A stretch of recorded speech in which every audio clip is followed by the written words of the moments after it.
Hello viewers, if you are new to the channel, please hit the like and subscribe button and share it with your friends. Also, click on the bell icon so that you get the latest information about the videos that are uploaded.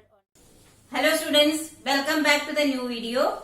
In this video, we are going to continue the ongoing chapter number 6, Physical and Chemical Changes.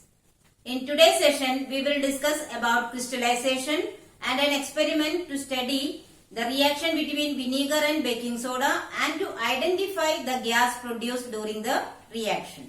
Students, you have seen the reaction between vinegar and baking soda. But do you remember the nature of the gas produced? What is the name of the gas produced? Okay, today we will do the experiment to identify the gas produced during that reaction. Okay, so the aim of the experiment is to study the chemical reaction between vinegar and baking soda and then to identify the gas evolved. And what are the materials required for that? Vinegar, baking soda, lime water, test tubes, stoppers and a delivery tube. Delivery tube means a bent tube. Now let us see the procedure of the experiment. Take a test tube and fill half of it with vinegar. After filling the vinegar, add a pinch of baking soda in it and immediately close the mouth of the test tube with a stopper with one hole and take the delivery tube, that is a bent tube, and insert one end of this delivery tube in the stopper which contains the baking soda and vinegar, and other end of the delivery tube is inserted in the other test tube containing lime water. See, this is the diagram showing the arrangement for this experiment. Now let us see the observation. We would observe a thick bubbles along with a hissing sound on adding baking soda in the vinegar. This is due to the evolution of carbon dioxide gas. Now the gas formed is carbon dioxide or not? How do we come to know that? To prove that, pass this gas through lime water. For that we have arranged this delivery tube. Through the delivery tube, the carbon dioxide gas is allowed to enter into the lime water taken in the another test tube. On reaching the carbon dioxide in the lime water, we can see that it turns into milky. Now, why do the lime water turns milky? This is due to the reaction between carbon dioxide and lime water. Actually, lime water means calcium hydroxide. Its chemical name is calcium hydroxide. So when calcium hydroxide and carbon dioxide react with each other, it forms a new substance. That new substance is known as calcium carbonate. So calcium carbonate is formed. That is why the lime water turns into milky color. So when any gas is passed through the lime water and if it turns into milky, it is a sure test of carbon dioxide. So we can say that when vinegar and baking soda react with each other, it forms a gas and that gas is carbon dioxide. So here what we can say, both calcium carbonate and carbon dioxide both are new substances and we cannot reverse this process. So what is the conclusion or what we can say about this reaction? This reaction between vinegar and carbon dioxide, vinegar and baking soda is a chemical reaction or a chemical change. So this reaction can be represented as NaHCO3, that is sodium bicarbonate. Its common name is baking soda, plus acetic acid. Its chemical formula is CH3COOH. Acetic acid, its common name is vinegar. When they both react with each other, we get sodium acetate, that is CH3COONA, plus water plus carbon dioxide. So this is the first reaction. And the carbon dioxide formed in this reaction, when it is allowed to react with the lime water, its chemical name is calcium hydroxide, CaOH twice, gives calcium carbonate, CaCO3 plus water. Okay, so carbon dioxide and lime water react with each other to get calcium carbonate and water. So here calcium carbonate and carbon dioxide both are new substances. Therefore, what can we conclude about this reaction?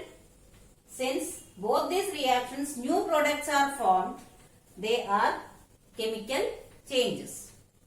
Now let us discuss the crystallization process. Crystallization is a method of separating pure crystals from the impure solution of the substance. So, by doing crystallization, we can get the pure crystals of a substance from its salt impure solution. You know that the salt is obtained by the evaporation of seawater. But the salt obtained by simple evaporation of seawater is not pure. It contains many impurities.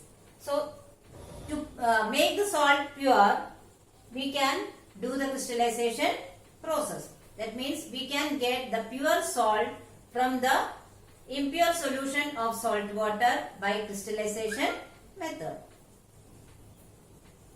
Now let us discuss one experiment. The aim of the experiment is to separate crystals of copper sulfate from its aqueous solution. Aqueous solution means the solution which after dissolving copper sulfate in the water. Now materials required: copper sulfate powder, water, dilute sulfuric acid, beaker, a filter and a burner for heating. What is the procedure? Take a cup full of water in a beaker and add few drops of dilute sulfuric acid in it. Only few drops of dilute sulfuric acid to add in the water taken in a beaker. Now heat the water till it starts boiling. And when it starts boiling, add copper sulfate powder slowly and stir it continuously. Okay. After some time, the water starts evaporating. Now, when the water starts evaporating, continuously add the copper sulfate powder till no more powder can be dissolved. That means when the water starts boiling, do not stop adding copper sulfate powder, but stir the solution continuously and keep on adding the copper sulfate powder. So, this we have to continue till no more powder can be dissolved. At that stage, this solution is known as saturated solution. So, what is saturated solution? A solution in which no more solute can be dissolved.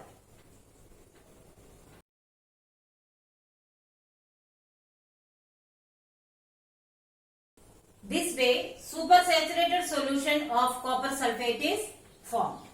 Then filter the solution and allow the filtered solution to cool down without disturbing it. So, after some time, what can we see? After some time, we can see that the beautiful blue crystals of copper sulfate at the bottom of the container. So, see children, here we have taken copper sulfate which is having bright blue color. So, we get the beautiful crystals of copper sulfate at the bottom of the container. So, what is the conclusion? Copper sulfate crystals can be separated from its aqueous solution using crystallization method. We can do the same crystallization process using common salt also, but it is not having any bright color. It is colorless. So, we get colorless crystals. Children, you can try this at home.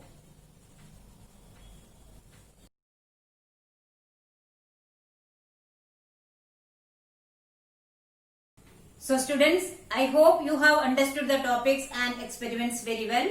But still, if you have any doubt, you can write in the comment section I will surely try to solve it as soon as possible. Here are some review questions. Please solve it in your notebook. Thank you.